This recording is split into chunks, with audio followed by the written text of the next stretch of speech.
நான் அப்படி சுருக்கல, அது தவறா புரிந்து கொள்ளப்படுகிறது. இன்று செய்தியாளர்களை சந்தித்து பேசிய விசிக தலைவர் திருமாவளவன் எம்ஜிஆர் மற்றும் ஜெயலலிதா குறித்து சர்ச்சை பேச்சுக்கு விளக்கம் அளித்துள்ளார். என்ன கேட்டாரு? அதாவது ஜெயலலிதா ஒரு சாதிப்பு,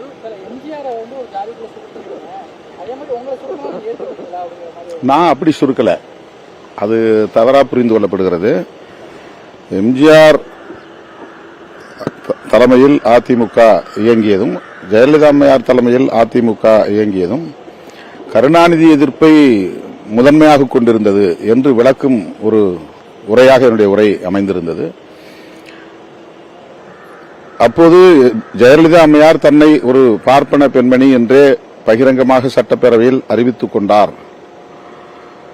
அதனால் அதிமுக மீதான விமர்சனம் இங்கே பார்ப்பனர்கள் அல்லது பார்ப்பனியம் என்கிற சமூகத்தினரால் அல்லது சக்திகளால் பெரிய அளவில் விமர்சிக்கப்படவில்லை. கலைஞரை எதிர்த்த அளவுக்கு, விமர்சித்த அளவுக்கு அந்த ஒரு குறிப்பிட்ட சக்திகள் அதிமுகவையோ அல்லது எம்ஜிஆர் அவர்களையோ அல்லது ஜெயலலிதா அம்மையார் அவர்களையோ அவர்கள் ஒரு பகையாக கருதவில்லை, எதிரியாக கருதவில்லை.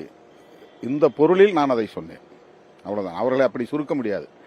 எம்ஜிஆர் அதை கடந்தவர், ஜெயலலிதா அம்மையாரும் அந்த எல்லைகளை கடந்தவர் என்பது எல்லோருக்கும் தெரியும்.